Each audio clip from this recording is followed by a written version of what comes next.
What's good, guys? So today I'm going to be breaking down everything as far as how I got this luxury brand profitable and what can help them at scale, and also some references from designer brands that are well off like Louis Vuitton, Prada, Fendi, on how I implemented tactics from them and make their business grow. So if we just get into everything. So my name is Zay, and I have a background of, I own a luxury branding agency called Villaire Branding. And what we do is we scale luxury brands such as clothing, skincare, makeup. We provide a little bit of streetwear brands in there too, but that's just, the mission and everything. The vision is to take the luxury brands to the next level by making them profitable. And our action is we target through brand identity, organic content, build communities, and paid advertising. These are the brands that people probably just know me from. That's where a lot of the word of mouth came. So just as a couple of clientele that you probably know me from. And this is just some regular results that we have gotten over the course of my business. It's just some random results that I picked out just to show you guys who I am.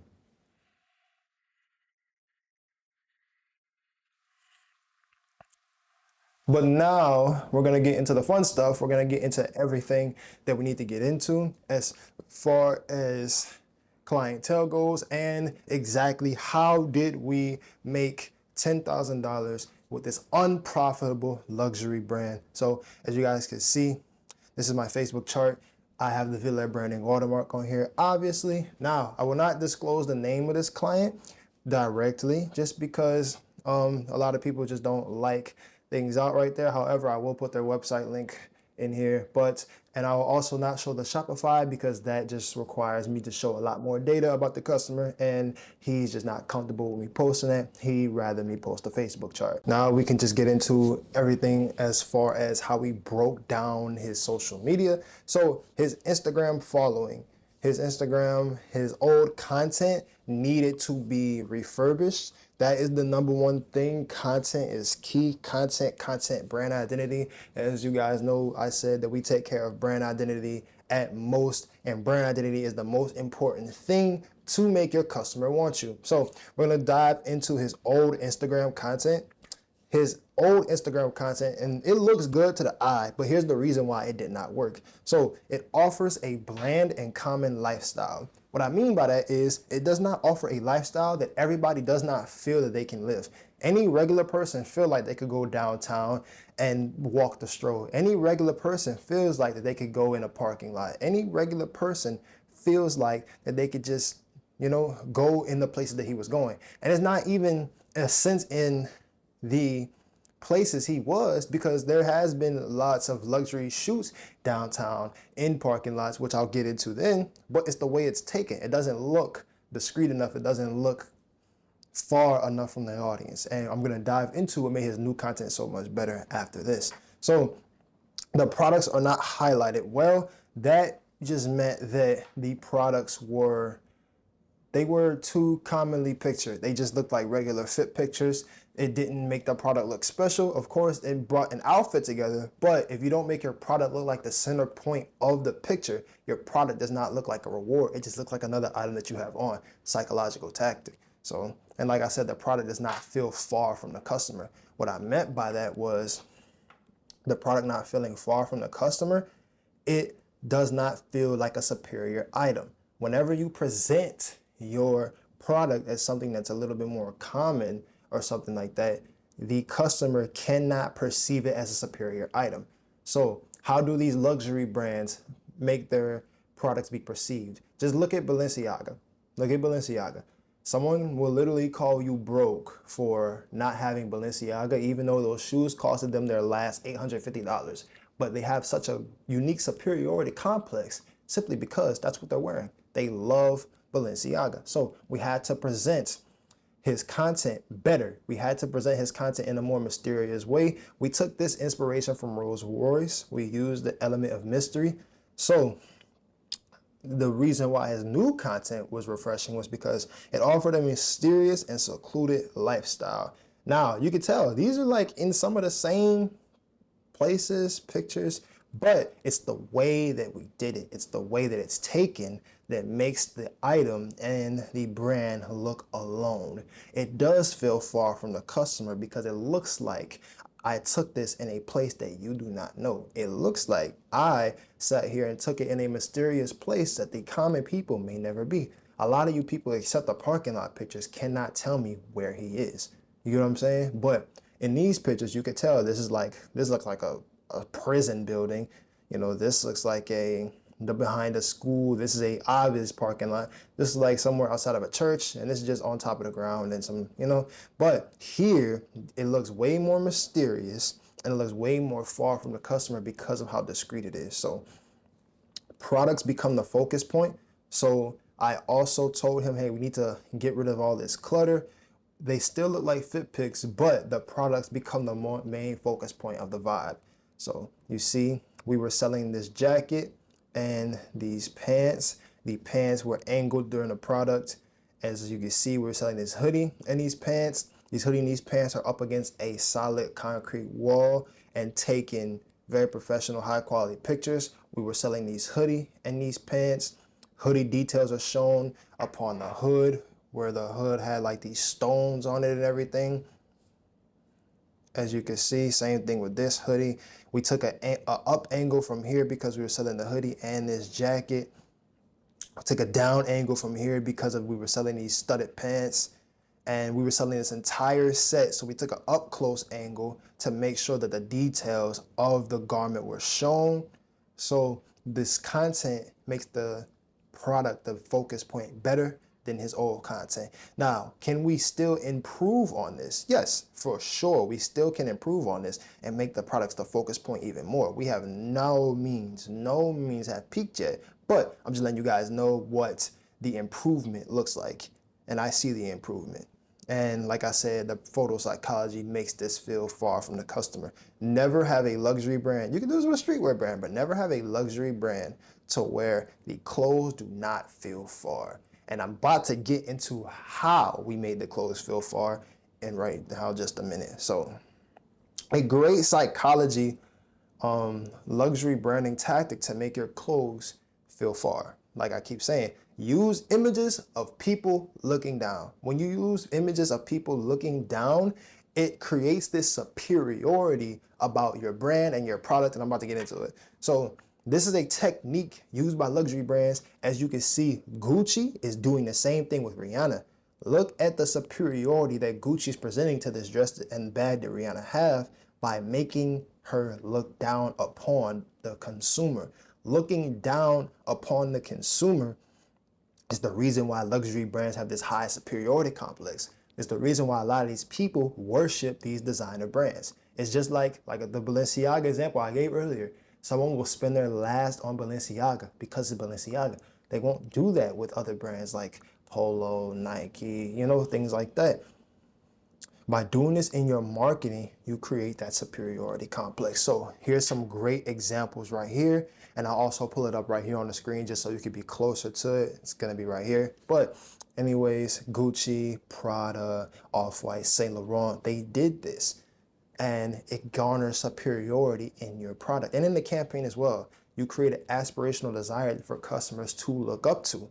So let's take this Dior perfume from example. We all love Dior, especially men. Y'all wrecked Sauvage, you know what I'm talking about. Dior makes great fragrances. So once you present the product as it's superior to the consumer, you have the product looking down at the consumer, it becomes more than just a product. This is no longer Dior fragrance. This is now a Dior fragrance of elegance, intricate beauty, confidence, love. You get what I'm saying. And all these brands do the same thing. And I'm gonna show you guys exactly how we use this tactic for his content. Look at the beauty. And it is a very simple concept. The concept is not a, you know, a very complex concept. This is what we did. And the products look 10 times better if you make them feel far from your customer, at least with a luxury brand. Streetwear brands, if you're watching this, you can do this too. I know, especially with the tariff situations, bro, you can do this too. Literally, make your products feel more expensive. It doesn't matter if you're on a urban brand, luxury brand, streetwear brand, high fashion, whatever. You should always make your products feel more expensive, bro. That's exactly how you garner an audience that is willing to spend those prices.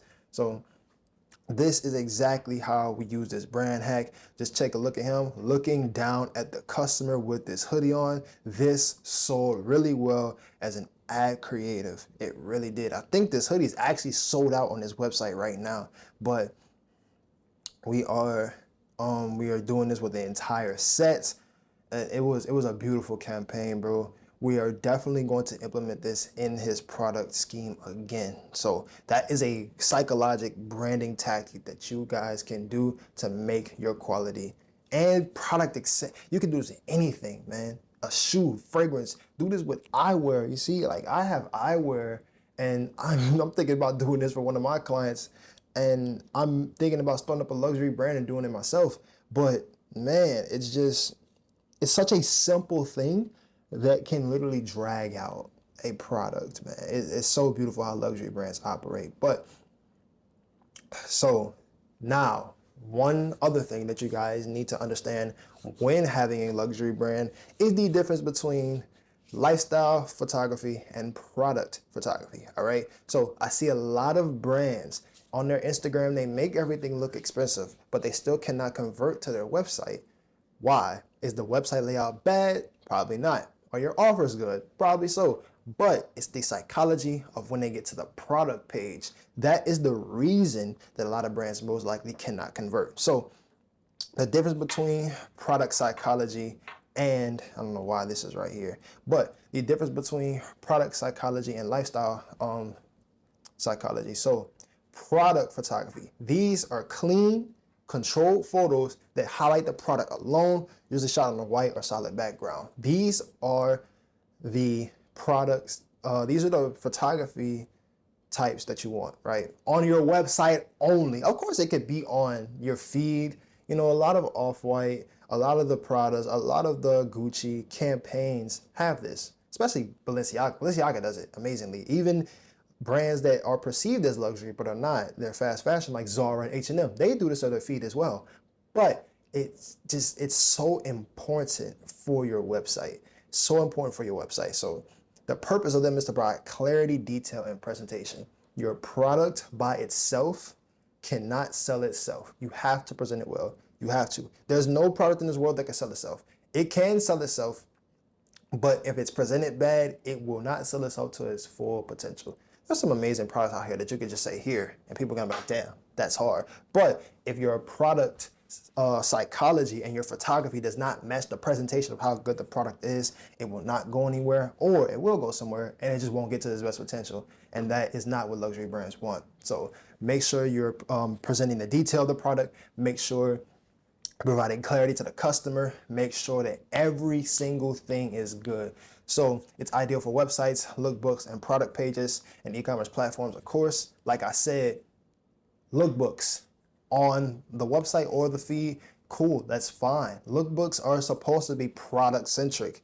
Lookbooks are not really supposed to be that lifestyle centric, but it's supposed to be for your website predominantly. Please use it for your website. I'm going to show you guys an example as we get across everything here though. So your texture, your color, your silhouette, and your branding elements, all these details need to be highlighted in product photography. Always, always. You cannot mess up an angle. You cannot make the message unclear. You cannot miss a detail.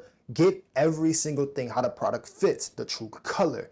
If you have any details of special embroidery, anything on the product, especially with a luxury brand, that's what you need. So eliminate distractions so customers can evaluate their product without influence. That is exactly why I tell you guys have little to no lifestyle photos on your product page.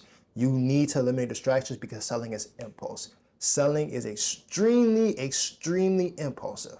If I get distracted on a product page because you want to have a Lamborghini on there with your hoodie, it can convert, it just won't convert to its best ability. Please keep the white background. Now, lifestyle photography, how I just mentioned the Lamborghini, all those distractions. This is perfect for Instagram. This is perfect for Instagram. Lifestyle photography is supposed to be what you present to your customers before you get the funnel, which is the website. The website is the funnel. But these are in-context images showing your product being used, worn, typically styled with models, props, and environments. Perfect for the media. That's exactly what we're going to get into. So perfect for emotional storytelling and aesthetic. Again, super media based. Storytell through organic content, photos, carousels. This is things that you honestly cannot miss when owning a luxury brand. You can't miss it.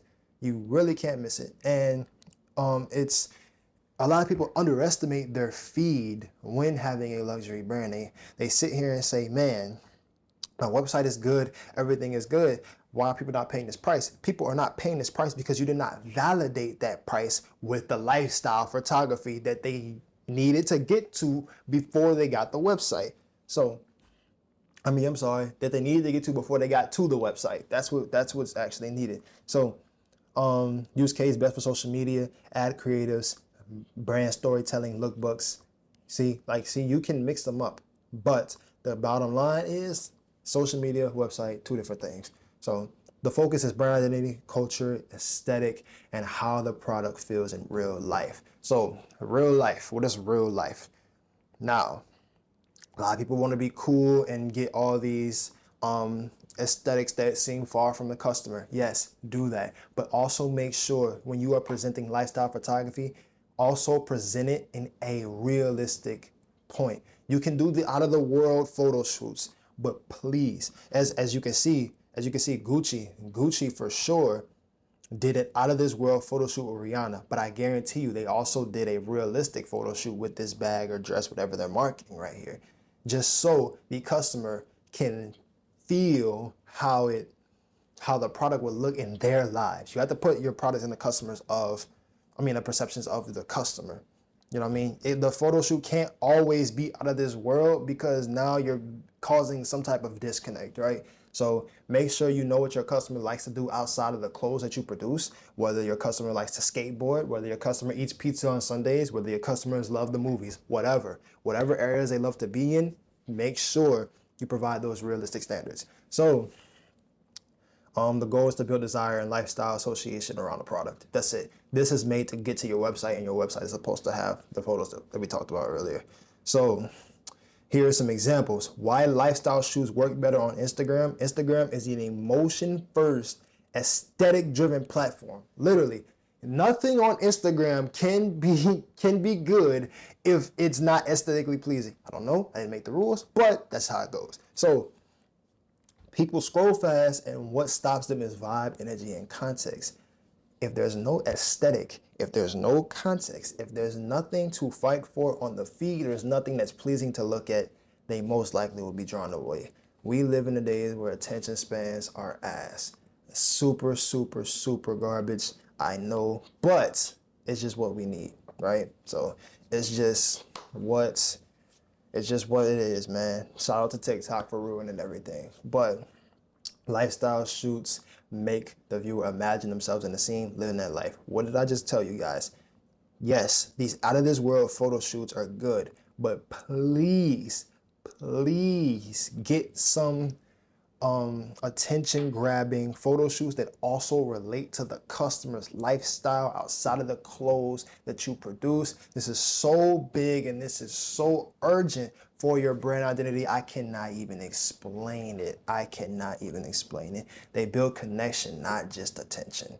If you seem far from the customer, it will grab that pull. But if your customer now has to look at your product in an unrealistic standard, it's not going to work. There's a lot of balance issues when it comes to upcoming luxury brands. They want their product to seem out of this world, but if your product seems too out of this world to where your customer can't even connect themselves styling it, wearing it with their friends, wearing it to these events that they love to go to, they won't buy it, and that's just that.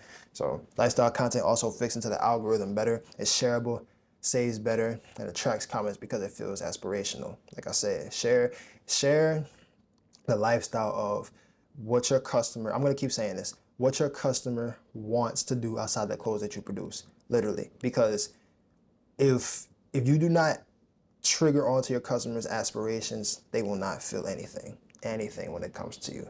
So why product photos work better on websites? Websites serve the decision-making stage of the funnel. Customers are already interested. Now they just want the details. This needs to be impulsive. These need to literally be the best of the best possible. Literally, like there needs to be simple. The product needs to be the entire main focus. No distractions, nothing. There's nothing to see here but the product and its functionality. That's it. Clean product shots reduce confusion and answer what does it look like from all angles. Make sure you get those angles. Do not miss a detail, silhouette, or color. So helps establish trust and professionalism, which drives conversions. Also loads faster, keeps layout clean, and allows for zoom in features. That's major. That's super major. So in luxury, product photos are better for creatives. You can also use cryptic messaging to apply a feeling. So just like Rolls-Royce used cryptic messaging for one of their campaigns, we use cryptic messaging for this client. We said for those who dare to stand out, and we just put his pants. That's it. So you can also use lifestyles for photo shoots and everything, and ad creatives were good too for lifestyle, but we felt that the product was great. We just want to put a message behind the product. This is converting well to this day. I advise you, take all the inspiration you want from this ad creative. It's genuinely fantastic. So now we're getting to the meat and grits of why does all this matter? Because the main part about this is you can do all of this. You can make sure your luxury website is superior. You can make sure all your products look superior. You can make sure your brand identity is and your heritage and your cultures are defined. But if you get all those clicks and you do not focus on what makes a luxury website convert, they do not matter. And that's the dark part. That's the exact hard part and the absolutely suckish part of building a luxury brand, because everything matters. So high quality product images styled like luxury brands. The centered waist down product photo, clean, minimalistic, white background, styled exactly how a customer would wear it. Stacked fit, black on black look. See, just like I said. So customer will wear it outside of the clothes that I produce. See what I mean? So looks like something from Rick Owens, Louis Vuitton, online store, giving off luxury trust signals. Study your competitors, man. That's all I can say. So why it works, it helps the buyer imagine how the pants will stack and look in real life without clutter. Visual clarity builds instant buyer confidence. Literally instant buyer confidence. This is exactly why product psychology is better than lifestyle psychology on the website.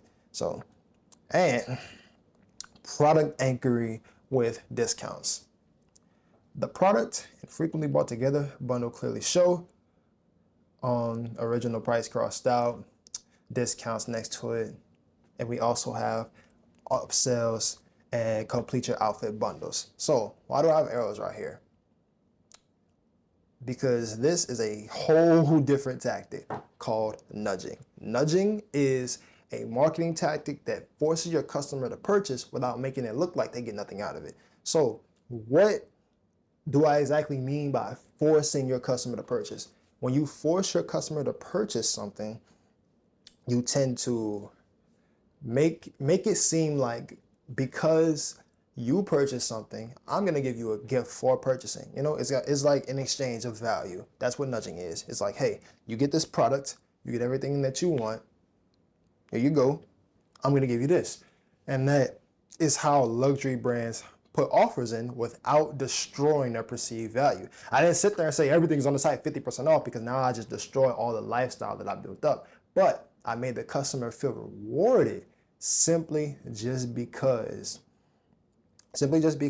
they did me a favor by purchasing the product. So it's just like the psychology of, if I showed up to a track meet and you didn't run, but I gave you the first place trophy, you wouldn't feel anything. But if you ran the 2 miles and you're sweating, you're doing everything that it takes to win, and then I give you the trophy will be more valuable because you worked for it and you understand the value of it because it took you to sacrifice something to get that trophy, just like it is for the customer, just like it is for the customer and just like it is for the product. So you sacrificed your money, you bought this. This is exactly what I'm giving you in reward. So yeah. And the copy is simple, value driven, super value driven. I let them know how heavy the denim is. I let them know the adjustable drawstrings. I let them know that it's thin, shin distressing, just providing details. You don't really need to tell a story in the description all the time. It's good too, just to make your heritage and culture more appropriate around the brand, but also get those product details in there too. Minimal distraction and clear call to action. Now, this is directly important because I see a lot of upcoming luxury brand owners try to be too luxury and you put yourself in this fictional hellhole. What I mean by this fictional hellhole is you guys replace these normal call to actions, these normal CTAs with these fancy words. Like I dealt with another client and his add to cart button said, put in your closet. And it's like, okay, it looks cool, but it's not as impulsive as add to cart. You know, you have to make sure every single button is impulsive because selling is supposed to be a split second. I change all my customers' checkout button to buy.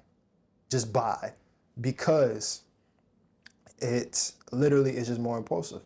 Anything that is impulsive will sell. So you don't have to be too out of this world and replace all these simple words with like, oh, put in your closet, getting your whatever. Just put add to cart and buy or check out. There we go. So, and here is the customer's website. Here is everything that we just mentioned, and this is exactly how we got everything together. So this is exactly his product page.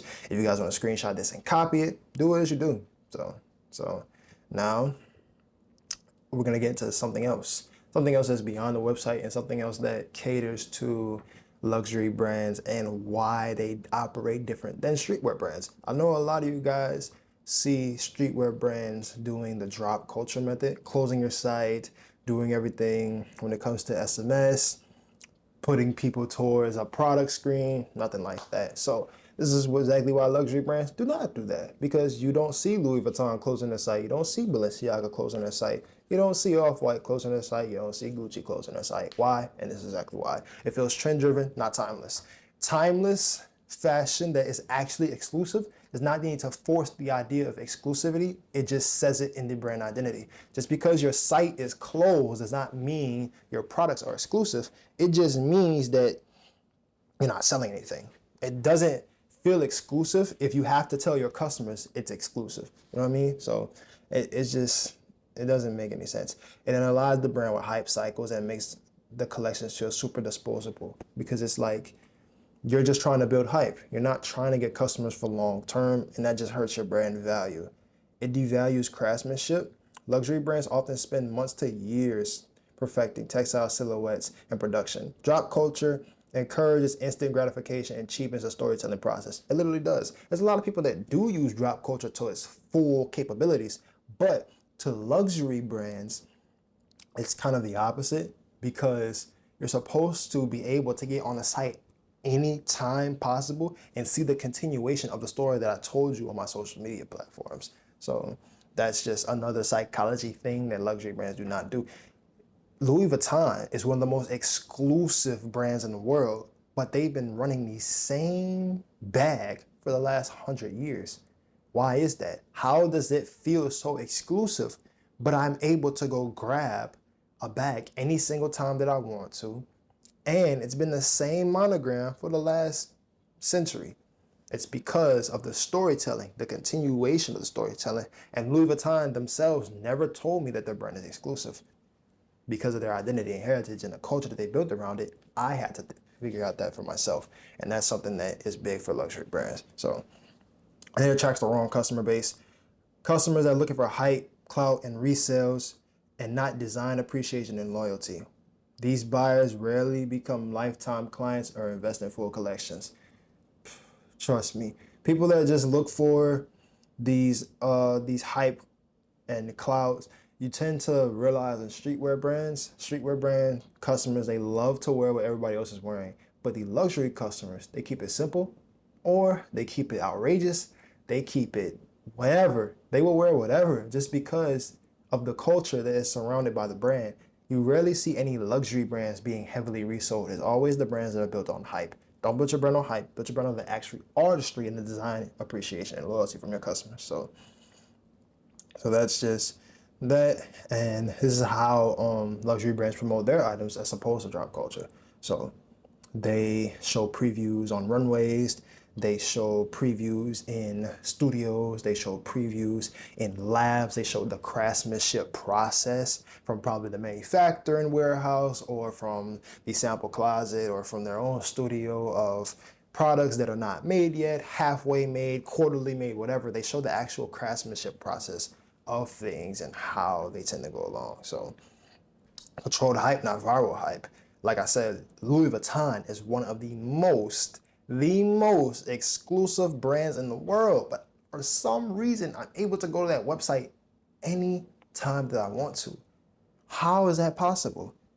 How is that possible? It's because of the mood, the ethical tone, and the awareness that they set behind their brand. And they also use influencer marketing for fashion media stylists and elite clientele like fashion influencers, designers, and things like that live a lifestyle that I look up to. That's also why the perceived value is so high. So production over hype, luxury houses use the preview period to manufacture, perfect, and forecast demand.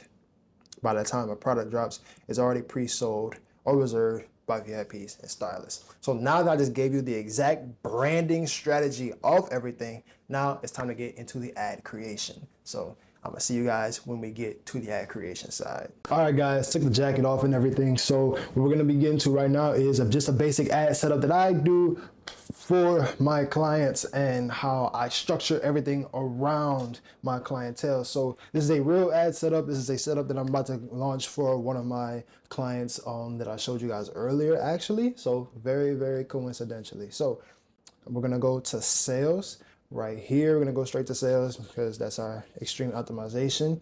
So Facebook has now just implemented this strange update that they are forcing you to use an Advantage Plus sales campaign, and they're forcing you to not pick a campaign setup.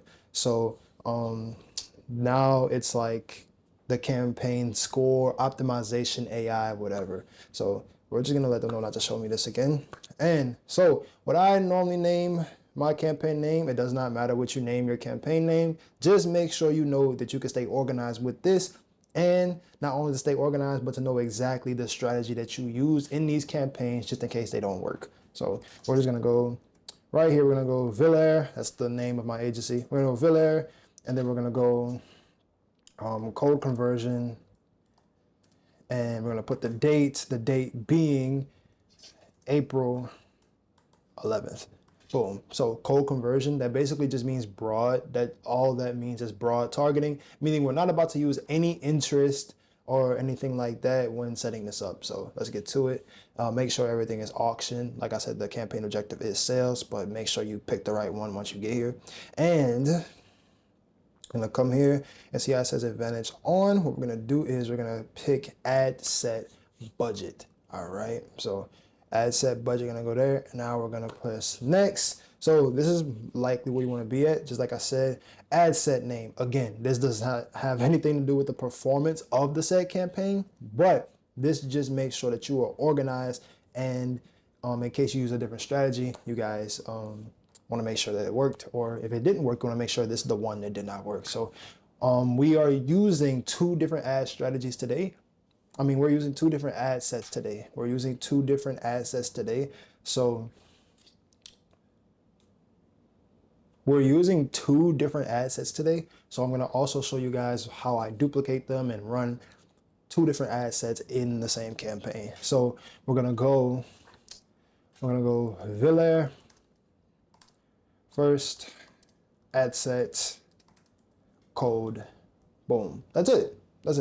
And then we're gonna go probably say website, just so I can know the objective and the conversion location I used. So I'm gonna come here, website. They do not have a shop.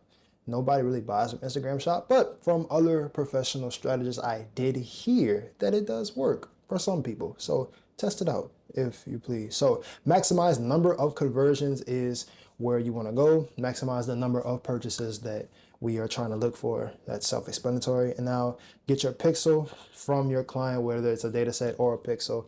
get your pixel from your client, make sure it's active, and select your conversion event. Make sure it's purchased. Now, conversions API, I know you guys have seen this. Conversion API just basically means that the purchase event is active and it has a good significant amount of data. When you first make your pixel, it might not have conversions API for the conversions event. For the data set or the pixel, yes, it could, but it just needs more data. So don't ever get alarmed when you see that it has no traction.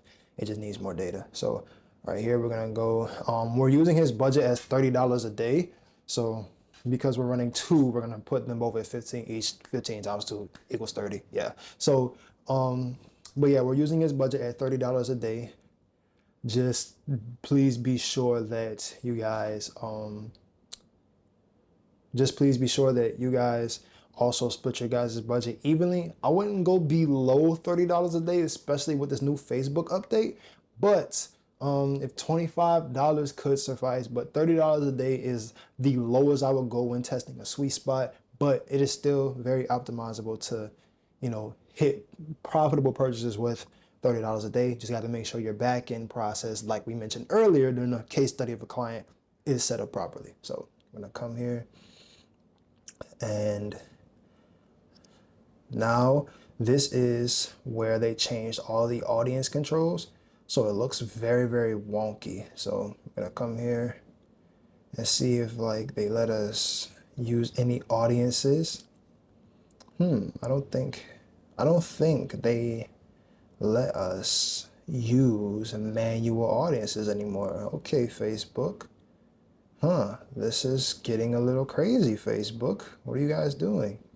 Further limit the reach of ads and switch setup. There we go. So go to switch setup, and now we're back in manual placement. So, or manual audience. So for this brand, we really want to go between 18 to 30 or 28. So we're going to test 18 through 28 here, and then we're going to test 18 through 35 in the second ad set. So use as a suggestion. No, we don't really want anything like that. And if you click something like that, sometimes Facebook just automatically changes things, which is stupid. So, and also we're going to be testing the placements right here. So I particularly use Advantage Plus placements here, but this client is giving me the leeway to test multiple assets in the one campaign. So I'm able to sit here and unclick Audience Network and Messenger.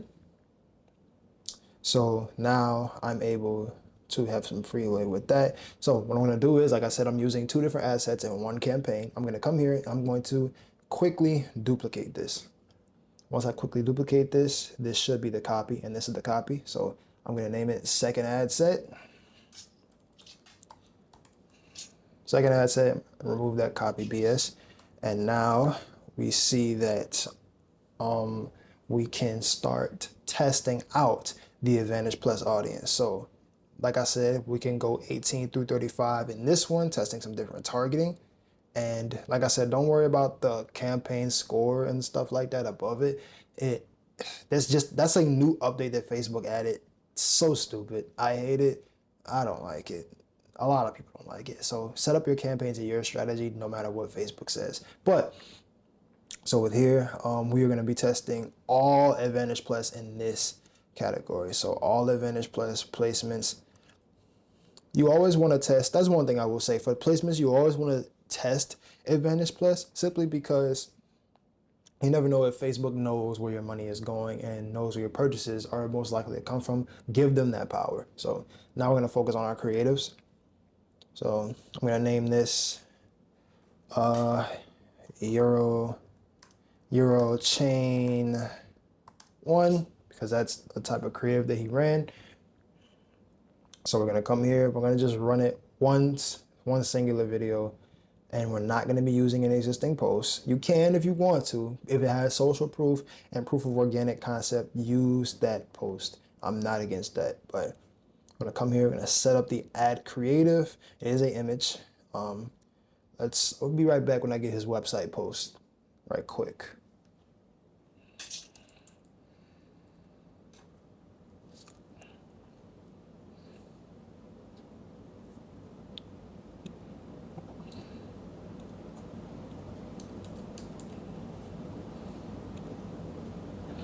Okay, guys, so grab this website URL and everything.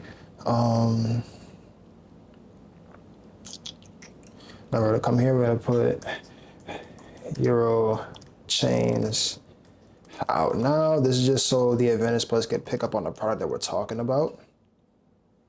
Actually, I'm going to switch this to his product page website link.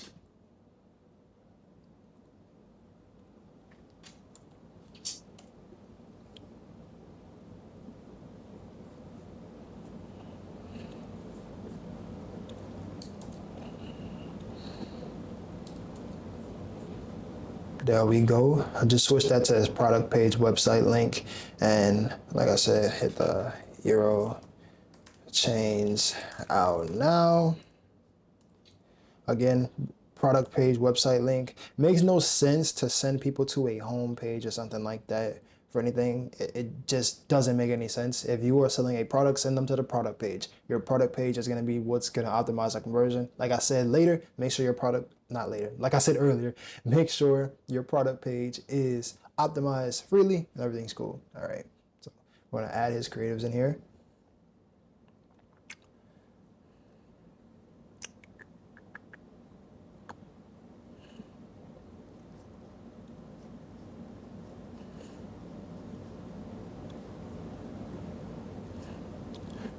Yeah.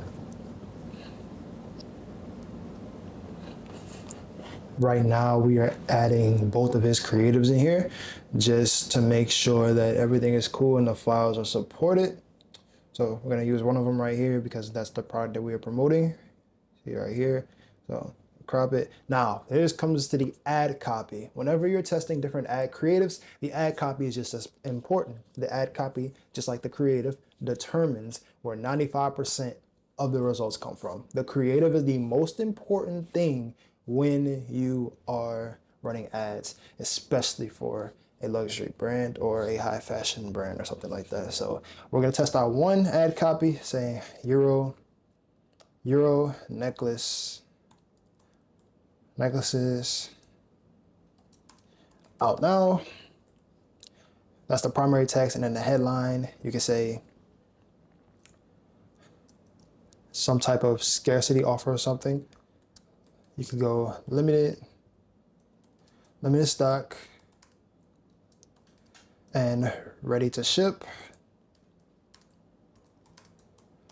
There we go. So using ready to ship is a great offer because a lot of people don't really expect things to get here fast. So please make sure your shipping time is good. Also make sure your shipping is free. I read something that says 81% of customers expect free shipping.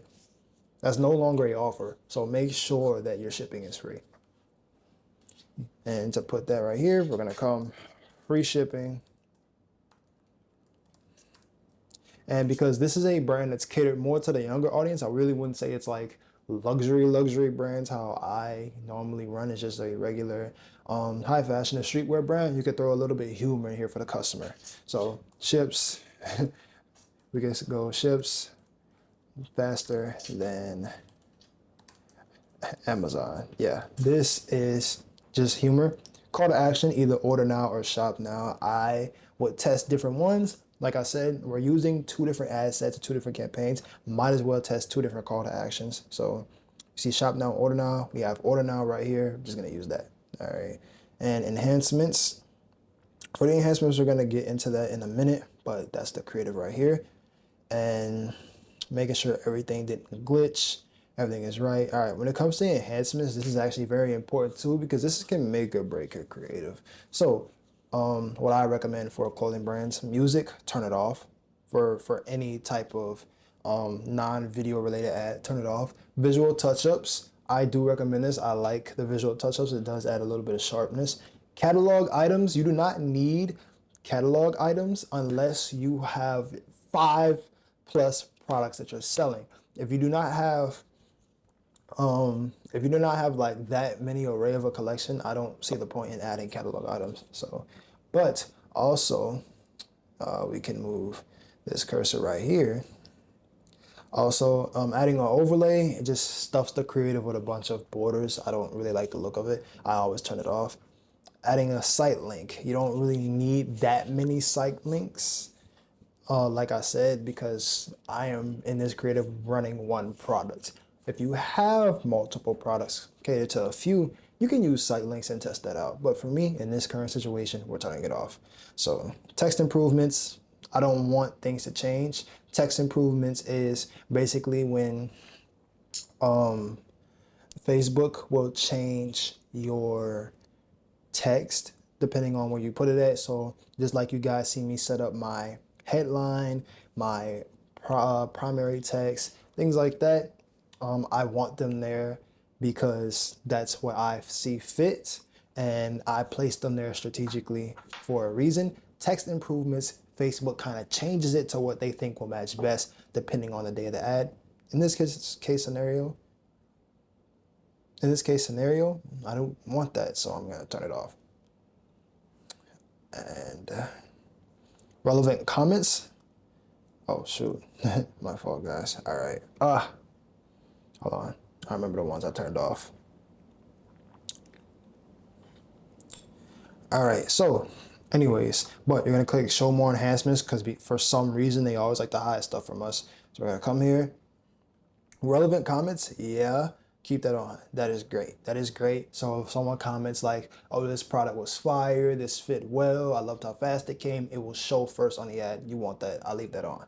So adjust brightness and saturation. You don't need that, especially if you're adding visual touch-ups. Keep it off. It's unnecessary. So I'm going to put save.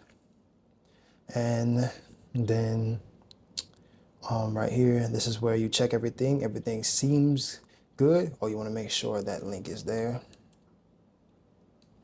Okay, nice. Make sure your display link and your see more link are the same. Want to make sure you have as many links as possible. Nice. So now, as you see, we have to set up the last creative, and we're gonna call it Rhinestone Denim 1. All right, so now we understand that this creative was the Rhinestone Denim, the other one was the Euro chain, correct? So come here, and we're gonna do the exact same process, just for a different creative and a different product. So I'm gonna grab his product link.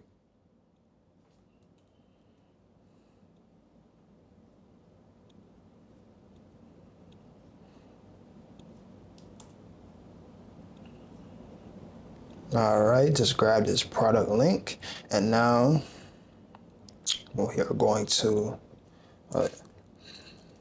Rhinestone Denim out now. Put that product link right there. Now, when it comes to this creative, we're going to use different styles. Another thing, whenever you guys are testing different creatives, you guys do not want to test the same style. That's going to do this thing called self-bidding. So explaining the root of self-bidding is when you test different creatives with different styles, you're gonna send the ads to the same type of people. So once you send the ads to the same type of people, Facebook has no choice but to pick and choose which one just gets the most money, thus making whichever one did not get the most money not valuable because it never got a chance to collect that data that it needs to convert. So make sure that the creatives that you're testing are different styles so they can send to a different variety of people. So we're gonna go here.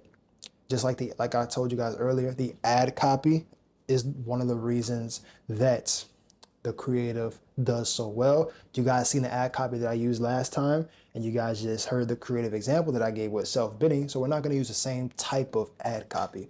So instead of saying whatever out now, I'm gonna say Rhinestone Denim by Saber. That's one ad copy, and then we're gonna say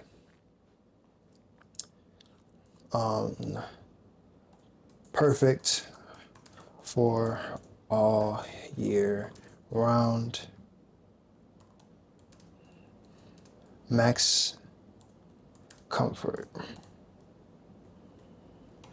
So things like that. Those are two different ad copies that you can use that just like I used earlier when I just say, hey, out now, free shipping, in warehouse. But in this ad copy, I am describing the product. So I just made this creative setup completely different from the last one, and I'm about to get into how I can make it more different. So we're gonna go here,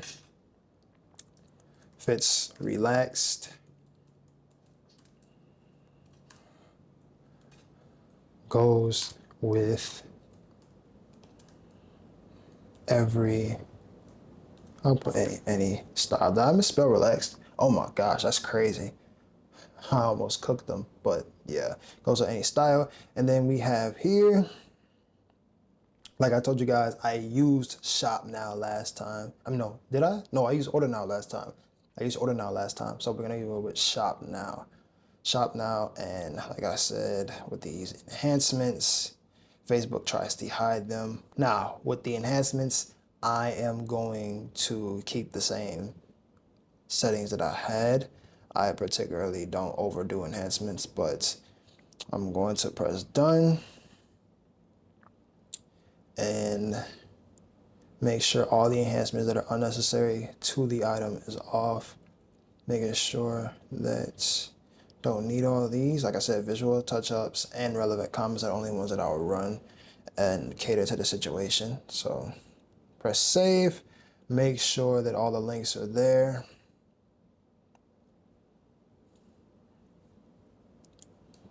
To this. All right, there we go. Call to action is straight, enhancements are straight, targeting is straight, and then after this, you would just sit there and publish. So, yeah, that's just what we're gonna do today. So we're gonna get here. And then how everything is set up, you just publish. See, it says I'm publishing 1 out of 5, 4 out of 5, and now it is done. So guys, I hope you really enjoyed this breakdown. It's about a very, very, very long and lengthy breakdown video. Probably watched this while you were eating, drinking something, probably took some notes. I love the fact that you guys tuned in for this. So you guys want more luxury brand strategy breakdowns that I do, of course, hit the like button, subscribe, follow me on Instagram at ZayHilaire, where I post some short form content about luxury brand strategizing, and hope you guys will use this for your business and make sure your brand feels more expensive, exclusive, and has a real deal culture behind it instead of just building off of trends and hype. But I'm gonna let you guys go and have a nice day.